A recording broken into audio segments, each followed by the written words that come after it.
जिंदगी की हसरतों में कभी किसी को मुकम्मल जहां नहीं मिलता। किसी को जमी तो किसी को आसमां नहीं मिलता। लेकिन मैं जिस शख्सियत से आपको मिलवाने जा रही हूं, उनको जमी भी मिली, आसमां भी मिला, लोगों का प्यार और दुआएं भी मिली। कभी न मिटने वाली यादें। स्वर्गीय श्रीमती शीला दीक्षित जी, जिन्हें विकास की देवी के नाम से भी पुकारा जाता है। उन्हीं के सपुत्र संदीप दीक्षित जी, जिनके परिवार का योगदान आज़ादी से लेकर अब तक चला आ रहा है। नमस्ते, मैं भावना सिंह। मैं आपको मिलवाने जा रही हूँ दिल्ली के पूर्व सांसद संदीप दीक्षित जी से, जो एक बहुत ही साधारण शख्सियत है। नमस्ते सर। नमस्कार। कैसे हैं आप? ठीक है, बढ़िया। सर, मेरा पहला सवाल, आप गठबंधन से इतना खुश नहीं थे, तो आप क्या करेंगे? मतलब गठबंधन हो गया। नहीं, ठीक है मैम। देखिए, आम आदमी पार्टी से हमारी असहमतियां हैं दिल्ली को लेकर, लेकिन ये दिल्ली का तो चुनाव है नहीं, ये तो देश का चुनाव है। और देश के चुनाव में जिन धाराओं पे, जिन बातों पे हमारी कांग्रेस की जो राष्ट्रीय नेतृत्व है, राहुल जी को लीजिए, आप सोनिया जी को लीजिए, खड़गे जी को लीजिए, जिन चीज़ों से हम मोदी सरकार का विरोध कर रहे हैं, उसमें आम आदमी पार्टी का भी जो भारत सरकार के प्रति रवैया है, वो ऐसा है कि अब उस वही दिखता है जिस तरीके से कांग्रेस का है। तो जब उस बड़ी लड़ाई में एका दिखती है, विचारों की एका दिखती है, सरकार के विरोध की एका दिखती है, तो फिर यह है कि फिर साथ आने में कोई दिक्कत नहीं है। तो हम लोग एक बड़ी लड़ाई के लिए, ये है कि उस बड़ी लड़ाई के लिए, और आम आदमी का भी है, राज्य स्तर पर उनका हमारा आपस में विरोध रहा है, लेकिन वो भी जानते हैं कि भारतीय स्तर पर अगर मोदी की सरकार को बदलना है तो सबसे बड़ा विकल्प यहाँ कांग्रेस ही है, और कांग्रेस के साथ आना पड़ेगा। तो क्षेत्रीय दलों ने भी अपनी अपनी शक्ति कांग्रेस के साथ जोड़ी है, और कांग्रेस ने भी जहाँ जहाँ हमारी शक्ति है, हमने क्षेत्रीय दलों के साथ, स्थानीय दलों के साथ, लोकल दलों के साथ उसे जोड़ा। जो विकास की देवी है, शीला जी को विकास की देवी कहा जाता था, विपक्ष की तो छोड़िए, कांग्रेस ही उन्हें भूल रहे हो, इस बारे में आपकी क्या राय है? नहीं, कांग्रेस, देखिए, कांग्रेस में ऐसा नहीं है कि कांग्रेसी सामान्य कार्यकर्ता बोल रहा है। दिल्ली के जो कांग्रेस का नेतृत्व रहा है, उसकी एक रही है कि वो थोड़ा बहुत वो चाहता था कि, क्योंकि शीला जी का इतना बड़ा व्यक्तित्व रहा कि और सब चीज़ें छुप जाती थी, तो उन्होंने कभी जिस तरीके से कांग्रेस के किसी भी मुख्यमंत्री के काम का प्रचार प्रसार करना चाहिए, वो नहीं किया। आज भी कुछ हमारे पुराने नेता हैं दिल्ली में, जो उस समय कोई पीसीसी प्रेसिडेंट था, कोई कुछ था, जिन्होंने इस तरीके का बहुत ज़्यादा उत्सुकता नहीं दिखाई दिल्ली सरकार के कामों को उजागर करने के लिए, जो कारण भी हुआ कि लोगों के बीच में दिल्ली सरकार के काम ठीक तरह से नहीं गए। लेकिन ठीक है, वो उनकी फितरत है। पार्टी से मुझे एक ही कभी कभी ये होता है कि भाई, अगर पार्टी की सरकार है तो पार्टी की सरकार की बातों का प्रचार प्रसार करना पार्टी का परम कर्तव्य होता है। और जहाँ जहाँ पार्टी के लोकल नेतृत्व के, खासकर संगठन के नेतृत्व के लोग पार्टी के खिलाफ बयानबाजी करें, मुख्यमंत्री के खिलाफ मोर्चे खोलें, तो आपको उसे संभालना चाहिए, उसमें एक्शन होना चाहिए। तो चलिए, वो एक समय है जो बीत गया है। आशा करेंगे कि चीज़ें सुधरे। कांग्रेस का सामान्य कार्यकर्ता, कांग्रेस में जो उस समय कैबिनेट में लोग थे, विधायक थे, वो तो इस बात को जानते हैं, लेकिन जो लोग अलग अलग समय पर संगठन कुछ लोग संभालते रहे और उन लोगों की ये गलती रही है, तो ठीक है। अब कोई चीज़ें नहीं सीधी होती तो नहीं समझ सीधी होती है। अब कुत्ते की पूंछ हमेशा कितनी भी आप उसको कर लीजिए, वो सीधी थोड़ी होती है। आप एक बहुत मजबूत दावेदार हैं, तो क्या आपको टिकट मिल रहा है? देखिए, कोई मजबूत दावेदार मैं कोई इस बात को बिल्कुल नहीं मानता हूँ कि कोई मजबूत दावेदार है। ठीक है, हमने भी अपनी आशा व्यक्त की है कि मुझे मिले, बाकी पार्टी के ऊपर है, और कोई व्यक्ति मजबूत दावेदार नहीं होता है। वो ठीक है, हर आदमी कभी इधर से बात कर लेता है, कभी उधर से। देखिए, मजबूत वो होता है जो अपने नाम पर या उससे जुड़े हुए जो भी भावनाएं जनता में होती हैं, उससे पार्टी का वोट बढ़वा सके, और वोटरों के बीच में लगे कि इस नेतृत्व के कारण उनका फायदा होगा, इलाके का फायदा होगा, जिससे पार्टी का फायदा होगा। वही मेरे हिसाब से नेता होता है। बाकी कोई नेतृत्व का या मजबूती का कोई मतलब नहीं होता। जो लोकसभा के चुनाव हो रहे हैं, कांग्रेस अपने उम्मीदवार उतारने में इतनी देरी क्यों कर रही है? कोई टूट का खतरा? अब ये नहीं मालूम है, लेकिन हमारे यहाँ थोड़ा सा जो प्रक्रिया है वो धीरे रहती है। कभी कभी लोग ये कहते हैं कि क्योंकि पूरे देश का हमको देखना है, बहुत सी सीटें हमें देखनी हैं, और साथ साथ में कई जगहों पे गठबंधन भी है। तो गठबंधन में सीटें तय करना उतना आसान इसलिए नहीं होता है कि कि भाई तमाम नेताओं को जो बचे हैं उनको कहाँ रखा जाए।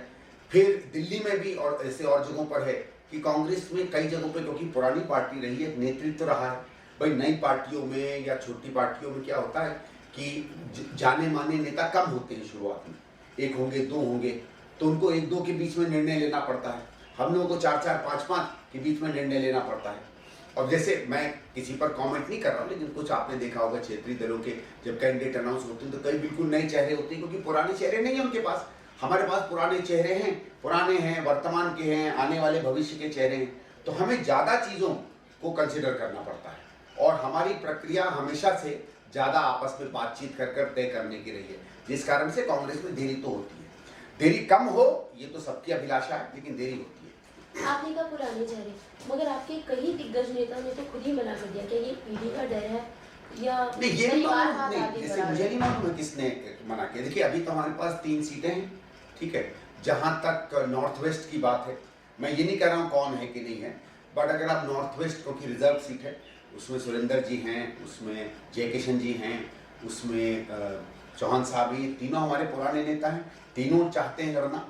तो ये तो कोई है नहीं कि किसी पुराने चेहरे ने मना किया हो। बाकी सीटों में भी जो पुराने चेहरे हैं सबके सब है, तो ऐसा तो कुछ नहीं कि पुराने चेहरे मना करें। अब जो उस इलाके का है ही नहीं, या समझ लो साउथ का है या कहीं और है, या किसी और पद पर है, पोस्ट पर है, तो ऐसे लोगों ने अब की बार कम, जैसे अब की बार जनरल सेक्रेटरीज नहीं लड़ रहे हैं, जैसे माता जी अब ट्रेजरर बन गए इसलिए वो नहीं लड़ रहे। वो इसलिए भी है क्योंकि उनकी जगह जगह पार्टी में जिम्मेदारियां मिली हैं और कोई राज्य के स्तर पर, कोई राष्ट्रीय स्तर पर कांग्रेस को चुनाव भी लड़ा रहा है। मेरा आपसे एक सवाल, विवेक जी हैं, इकोनॉमिक एडवाइजरी के हेड हैं और मोदी जी के बहुत खास माने जाते हैं जी। इन्होंने 15 अगस्त को कहा था कि हमें संविधान बदलना चाहिए। वहीं दूसरी तरफ राहुल गांधी जी 6,375 किलोमीटर का सफर तय कर है और वो कहते हैं मैं संविधान पे आँच नहीं आने दूंगा। तो आपकी नजरों में दोनों से कौन ठीक है? ये देखिए, ये तो बदलना ही चाहते हैं संविधान, ये तो है ही इनके मन की बातें, कहें कुछ भी। देखिए भारत का संविधान जब बना था 1947 में, तो दुनिया में ये सामाजिक क्रांति, ऊंच नीच को खत्म करना, समता लाना, बराबरी लाना, एक बिल्कुल नायाब तरीके से लोगों को अपने अधिकार देना, उनको सशक्त बनाना, एक ऐसे समाज और देश में जहां हम आर्थिक और सामाजिक रूप से लुटते रहे हैं और कई वर्ग शोषित होते रहे हैं, उन्हें स्वच्छंद छोड़कर उनको एक आज़ादी देनी, उनको एक बराबरी देनी, इसका एक अद्भुत उदाहरण रहा है। और यह है स्वाभाविक है कि भाई कोई भी संविधान उतना ही अच्छा होगा जितना क्रियान्वित हो, तो क्रियान्वयन में हर चीज 100% थोड़ी होती है, कमियां भी रही हैं। भारतीय जनता पार्टी बिल्कुल रूढ़िवादी पार्टी रही है, ये जातियों में विश्वास नहीं, जातिवाद में विश्वास करती है, ये ऊंच नीच में विश्वास करती है, ये आर्थिक असमानता में विश्वास करती है, ये चाहती कि कुछ ही लोगों के हाथ में सब कुछ रहे, तमाम जनता के बीच में न रहे। और हमारा संविधान जिसको कहा जाता है कि वो समाजवादी संविधान है, वो इसलिए है क्योंकि वो समता की, बराबरी की, एकता की बात करता है। उसमें कई ऐसे डायरेक्टिव प्रिंसिपल्स हैं जिनको अगर आप लोग पढ़ लेंगे तो आप अचंभे में हो जाएंगे कि अगर ये सही में इम्प्लीमेंट कर लें तो जितने आज अडानी अंबानी की हम लोग बात करते हैं उनका मतलब चेहरा तक नहीं दिखेगा बिजनेस की वर्ल्ड में, इस देश में। तो इन चीज़ों के तो वो खिलाफ है। तो भारतीय जनता पार्टी की जो तमाम असमान नीतियाँ, देश को कुछ लोगों के हाथ पर बटोर कर डालने की नीतियाँ, एक तरीके से कुछ लोगों द्वारा देश को लूटने की नीतियाँ, और एक ही पार्टी का वर्चस्व लोकतंत्र के को बिल्कुल झुटला कर करने वाला, ये तो इनके तौर तरीके हैं। और सबसे बड़ा इनके सामने अगर हथियार आ रहा है तो संविधान आ रहा है, और कांग्रेस आ रही है, क्योंकि कांग्रेस को, संविधान को सही में अगर किसी पार्टी ने सींचा है तो भारतीय राष्ट्रीय कांग्रेस ने सींचा है, ठीक है। तो वो चाहते हैं कि अगर कांग्रेस को नहीं बदल सकते तो संविधान को बदलें, ये तो उनके पीछे है। और जैसे राहुल जी ने कहा कि ये किसी भी तरीके से हम इस पे आंच नहीं आने देंगे। आपने सवाल पूछा था इंडिया अलायंस का, जैसे आम आदमी पार्टी का, ये भी सब इस पर एक मत है कि संविधान को हमें हर सूरत में बचाना है। और दिल्ली, हिंदुस्तान का 80% व्यक्ति यही चाहता है कि जो संविधान हमने अपने आप को दिया आज से 70-75 साल पहले, उस पर आंच ना आए। तो उसमें देश, सारी पार्टियां इकट्ठा हो रही है और देश इकट्ठा हो रहा है। आखिरी सवाल, मेरी शुभकामनाओं के साथ, अगर आपको लोकसभा की टिकट मिली तो आप देश के लिए, अपनी पार्टी के लिए क्या करेंगे? आपका विजन क्या है? देखिए बहुत सरल है। कांग्रेस की जब भी आर्थिक नीतियां रही हैं, हमने उस तरीके के छोटे उद्योगों को, उस तरीके के छोटे व्यवसायों को हमेशा प्रोत्साहित किया। खेती और किसानी में अगर हम लोगों ने खाद सस्ती की, सिंचाई सस्ती की, डीजल सस्ता किया, तो इसलिए सस्ता किया कि जब किसान कोई चीज़ का उत्पादन करता है 2 पैसे उसकी जेब में जाएं और वो इतना महंगा ना हो जाए कि सामान्य जन के घर में रोटी कम हो जाए। हमने हमेशा छोटे व्यवसायों को किया कि अगर वो बाटा का जूता खरीदना चाहता तो वो खरीदे, अपने हाथ से भी जूता बनाकर अपने गांव में बेच सके तो उसका भी रोजगार चले। हम ये चाहते थे कि अगर बड़ी बड़ी फैक्ट्रियां बने जिसमें वो चीज़ नहीं बन सकती थी जो छोटे उद्योगों में बनती है, तो केवल वही बड़ी फैक्ट्रियों में बने, बाकी जो चीज़ें आपके मेरे घर में 10-15 लाख रुपए लगाकर फैक्ट्री लग सकती है वहाँ बन सके। और फायदा ये होता है कि छोटी फैक्ट्री में, जैसे आपकी आर्थिक नीति बताती है कि अगर आप 10 लाख का निवेश करेंगे तो 1 नौकरी बनती है। बड़ी फैक्ट्रियों में अगर आप 1.5 करोड़ 2 करोड़ लगाएंगे तो मुश्किल से 1 नौकरी बनती है। तो हम चाहते थे कि वहां पैसा लगे, जहां जगह जगह उद्योग खुले, ज्यादा लोग उसमें आए, हमारी कृषि खुशहाल हो, उन्नत हो और लोगों की पेट में बिना ज्यादा पैसे की रोटी आए। फिर स्वाभिमान, हमने हमेशा किसी भी देश के सामने घुटने नहीं टेके। उस समय में जब देश कमजोर माना जाता था और दुनिया में हमारे पास ना कोई आर्मी पावर थी ना कोई ताकत थी, तो दुनिया हमारा लोहा माना करती थी। नेहरू जी को और उसके बाद इंदिरा जी को तमाम बड़े बड़े जगहों पे बुलाया गया बड़े बड़े दुनिया के मसले हल करने के लिए। हम उस भारत का निर्माण चाहते हैं, हम उस स्वाभिमानी, उस स्वावलंबी, समतामयी भारत के निर्माण की बात करते हैं। इनका आप देख लीजिए, जितना इन्होंने अपनी आर्थिक अचीवमेंट बताई है, चीजें बताई है, वो तो वही थी जो कांग्रेस कर रही है। भाई स्वाभाविक है ना, हमने 100 किलोमीटर सड़क बनाई तो तुम 150 बनाओगे, वो तो समय देता ही है आपको वो चक्र। आदमी जब धीरे धीरे ज्यादा कमाता है तो एक घर है तो एक घर में सोफा आता है, फिर 2 सोफे आ जाते हैं, फिर 4 सोफे आ जाते हैं। बात तो ये कि एक की जगह 100 घर बनाओ ना, वो तो कांग्रेस ने बनाए। तो इनका तो केवल ये है कि उसी घर को थोड़ा सा सुसज्जित कर देना, उसको शोभा दिखा देना और दिखाना कि देखो सारा काम हमने किया। उसके अलावा इनकी एक भी ऐसी नीति नहीं है जो कांग्रेस की नीति नहीं है। इनके अंदर में देश में जो भुखमरी का हाल है, जो अंतर्राष्ट्रीय आंकड़े आपको देश के आंकड़े बता रहे हैं, वो तो आश्चर्यचकित कर देंगे। आज आप देखिए, एक 500 की 200 400 लोगों की 500 लोगों की नौकरी आती है तो 4-4 करोड़ ग्रेजुएट उसमें अप्लाई करते हैं, चपरासी तक की नौकरी में। पहले तो ये आलम कहीं नहीं था। आज जहां भी आप जाते हैं कहीं लीक हो जाता है, कहीं पेपर बाहर आ जाता है तो बच्चों को नौकरियां नहीं मिलती हैं। आज हमारी सरकारी जितनी यूनिवर्सिटियां थी जो चमका करती थी कांग्रेस के जमाने में, जो ज्यादा से ज्यादा नेहरू जी ने बनाई थी, उसमें सामान्य घर का बच्चा 5 रुपए महीने में पढ़ लेता था। आज 5-5 रुपए महीने में वो बेचारा प्राइवेट सेक्टर में धक्के खा रहा है। तो किसी भी चीज में कांग्रेस ने जो किया था और जिस तरीके का हम आगे परिदृश्य दे रहे हैं वो लोगों को लुभाएगा। आज भी आप हमारी अगर गारंटियों की बात करें, हम लोग नौकरी की गारंटी की बात कर रहे हैं और पुख्ता दिखा रहे हैं किस तरीके से देंगे। 2 करोड़ 3 करोड़ का जुमला नहीं कह रहे। राहुल जी ने कहा कि इतनी कमियां हैं सरकार में, हम इतनी जगह भरेंगे। हर वो व्यक्ति को जो कॉलेज से या स्कूल से पास होकर आता है, अगर वो कुछ न कुछ सीखना चाहेगा, अपना कोई स्किल सीखना चाहेगा, कोई दक्षता सीखना चाहेगा, तो 1 लाख रुपया उसको मिलेगा।